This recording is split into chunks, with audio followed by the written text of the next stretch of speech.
Hey, it's Koosje. Do you want to come draw with me? Welcome to Draw Tip Tuesday. Today I would love to go on a virtual trip with you to Paris. I will be going to Paris in October and you can actually join me. Last year, Paris Sketchbook workshop was truly magical and we'll do it again this year. I will be teaching alongside of Cynthia Morris, Marty Gregg and Marcus McAllister, three totally inspiring artists. And we will be teaching atelier sessions every day in Paris, 24 to 29 October this fall. And of course, you get to draw in Paris on location as well. This is a trip that you won't forget because you get to make it your own and you will get to hang out with a whole bunch of artists just like you, and you will be going home with every single page filled in your sketchbook. So think about it while we are drawing today from a Google photo, and let's dive right in.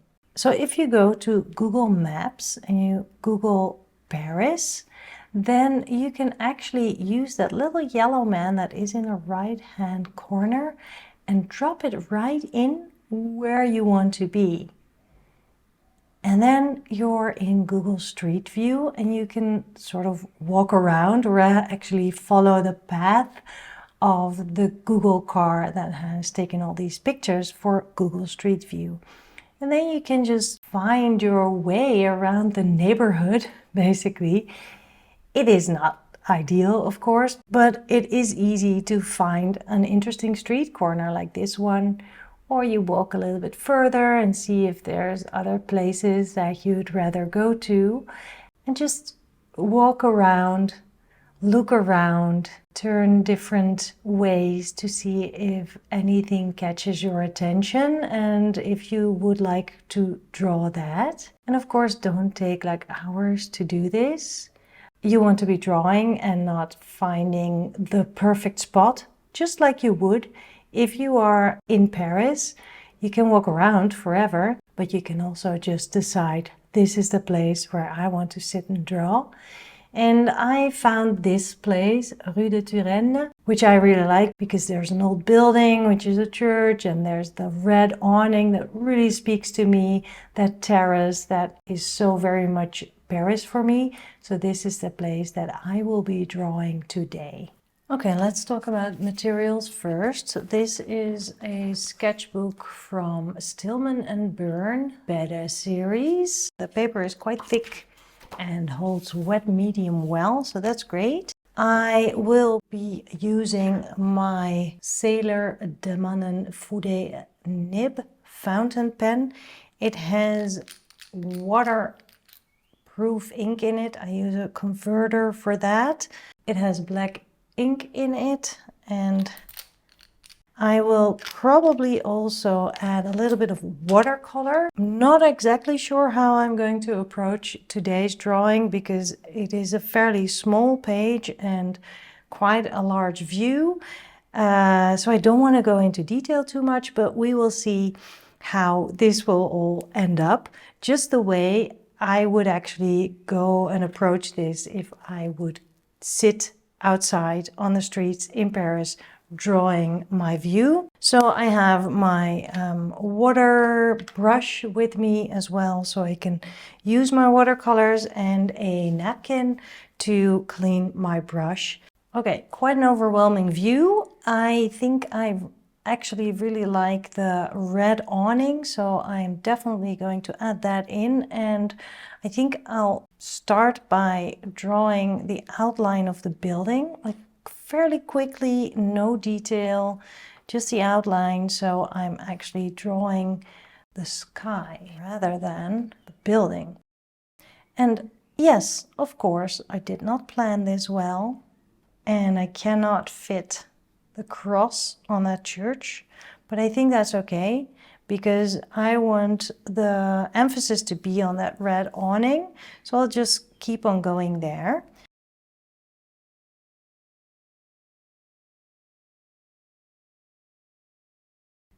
I'm trying to find my way around the drawing again by not looking at the sky this time, but by looking at the street.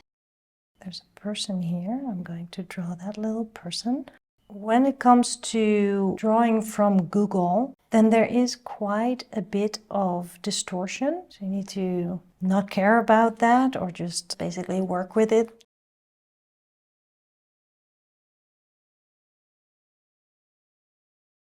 Here's this lady with her bike. Definitely want to add that. And as you can see, I'm already taking quite some artistic liberty here, as I would do if I am drawing on location, because these people would not be standing still so nicely as they are on the photo. Okay, I'm not loving that, but it's not the most important part of the drawing anyway, so I'm not going to worry about that. There's people in that corner over here. I do like that. I think I'm going to draw them larger as if they were much closer to me. And so they run off the page. I love that she is actually carrying a skateboard. So this is the start of my drawing, and now I am going to just add all these details. Well, not all of them, because I am on location, so I don't have like an endless amount of time. Although I'm on vacation, so I do have a lot of time, but I really want to keep this short because, well, my friends are waiting for me and they're not drawing. Of course, I'm just making this up, but it is one of the things that people talk about, drawing on vacation, because there's always family members that are there and they don't want to be a bother by saying, well, I want to stay here for a little while because I want to draw this place.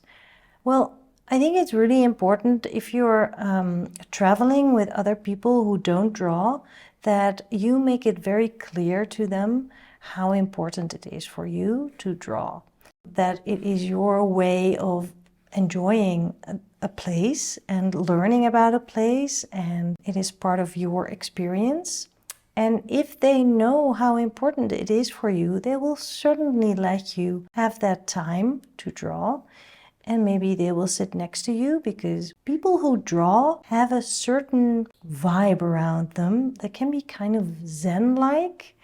And I know from experience that people who don't draw really enjoy that vibe. So they might just sit next to you and look around and enjoy the place just as you are doing. And if they don't want to sit with you, then just make an appointment with them. Tell them, I need 20 minutes, I need an hour, I need half an hour, whatever time you think you need. Add a little bit extra time, because you always think you need less time than you actually do. And tell them to come back after that time. And they will be thrilled to see that you have made a drawing while they were exploring. In the meantime, I am adding some of the details that really catch my eye. I'm definitely not planning to draw every brick, but somehow this feels like it's part of this space.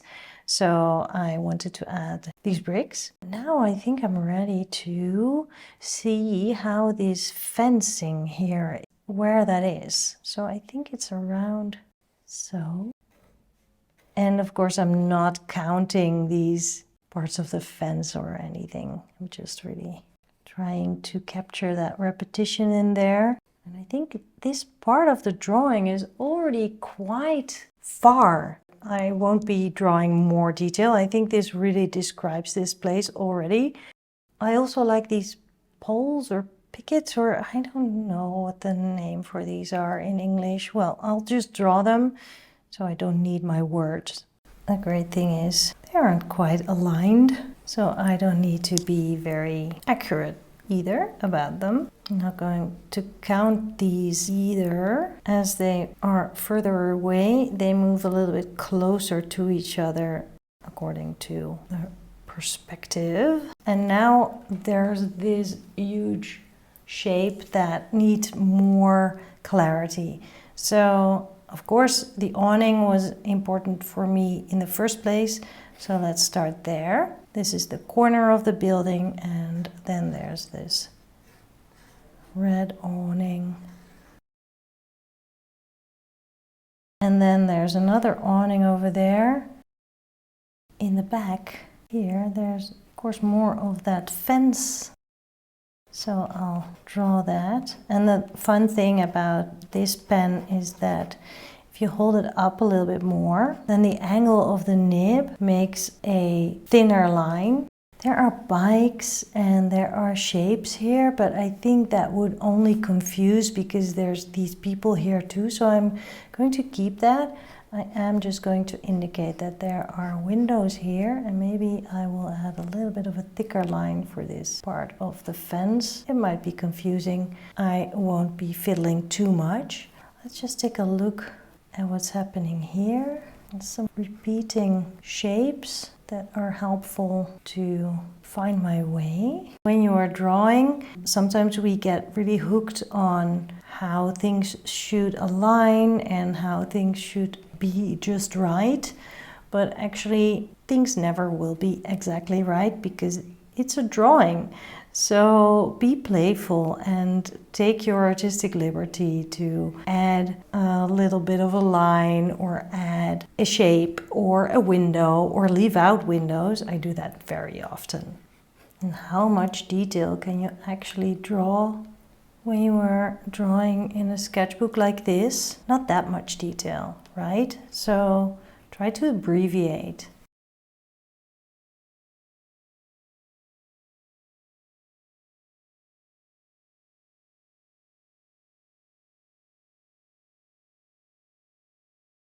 I'm trying to describe that there's like something in front here, and I'm just really trying to convey the idea of all these layers and all these textures in the building. I'm not an architect. I have no idea what all these parts are. I'm just looking at shapes. Shapes, shapes, shapes. There are like 4 floors here, and I can hardly fit in 3, I think. Let me see. I definitely need to abbreviate more. So I'm going to fit in these windows like this. Just making marks to indicate windows rather than drawing them all. It's not important to draw all these windows exactly as they are. I think this actually really gives an idea. I love the repetition of it. See, you have to find your way around the drawing the way it works for you. Actually, all I need to do here is just put down marks to show that there are windows. Please don't comment and tell me that I'm not accurate, because that is kind of the point. Not being too accurate, just playing and trying to convey that depth and trying to capture these windows and doors and all that which is going on in busy streets in Paris. So the Google picture is helping me to give an idea, but I am also kind of making things up as I go. Okay, this is good. The only thing now that's missing is this white space here. And that's because there's chairs and there's a few people sitting there. So I sort of worked around it. A little bit of procrastination there. But I think, again, it is all about mark making, and I can explain a lot with color in a bit. So I'm just going to do some shapes here that indicate chairs, perhaps. Just kind of mark making again. This can be dark. That's the great thing about this Fude nib. With just a few marks, you're coloring dark shapes. Okay, I think this is all I need. I don't want to color in the whole thing. The most important thing to me is this red awning and the red chairs. So I will start with that. So I'm picking up some red, different kinds of red actually, just to find a good bright red that doesn't feel too artificial. And here we go, I'm just filling that out. And you know what? I'm going to add red to that green awning as well, just because I love that pop of red there. And I'm going to add red to the furniture here as well. That's it. I think that's enough. I think that is great for that pop of color. I am cleaning my brush, so I'm pushing the barrel of my water brush to push out water so I get a clean brush again. I'm done with the red, so I'm taking that away. And now I'm just assessing to see what else this drawing needs. And I think I'm just going to add a little bit of gray to indicate some of the shading, but I'm not going to add more color because I want all the emphasis to be on this red part. To mix gray, I like mixing Van Dyke brown with indigo. And the more blue I mix, the cooler my gray gets. The more brown, the warmer. And I'm adding a little bit more brown, and I'm adding a little bit more water so that I have a light wash of gray here. And then carefully I can start, and I can always add more layers. This side is in the shade. I actually also see some drop shadows there. Also here. This is very dark. Shading below here, shading below here. Maybe some on the columns here. I think we definitely need shading on that skateboard. I'll keep going with this same gray. Shading on this side. I also just accidentally colored outside of the lines, which is not a bad thing. And maybe that is basically it for the building. I think we can still see there's a figure here, there's a figure here. I'm not going to add details to these figures. It's not about the people in the street here. I can add a little bit more gray to make them stand out a little bit more. That makes sense. But basically, I think I'm already there. I don't need to add a lot more than this. One more thing, I wanted to add something in the sky. So I'm picking up a little bit more of that light gray, and even though the sky is blue, I am not picking up any color. I am just using some more of that gray to indicate that there's something going on in the sky, and that makes it a little bit more lively. A virtual travel in Paris. Google Street View is amazing. You can travel anywhere virtually. And that is great because that way you get to go to places that otherwise you might not even visit ever. Paris, though, is quite accessible. So I hope that this warms you up a little bit and that you might want to think about joining me in Paris for real. I really recommend coming with me to Paris Sketchbook. This workshop really is like no other workshop because we have our own atelier in the middle of Paris.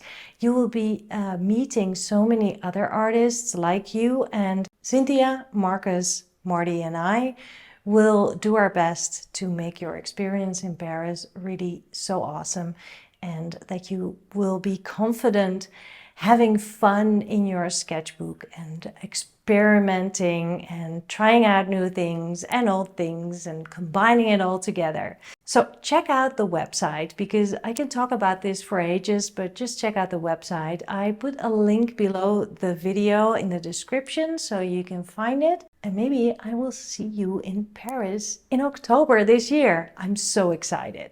Of course, you can join me on Patreon too. My Patreon page is also linked below in the description. And of course, subscribe to this channel if you haven't already. That way you won't miss out on any Draw Tip Tuesday videos.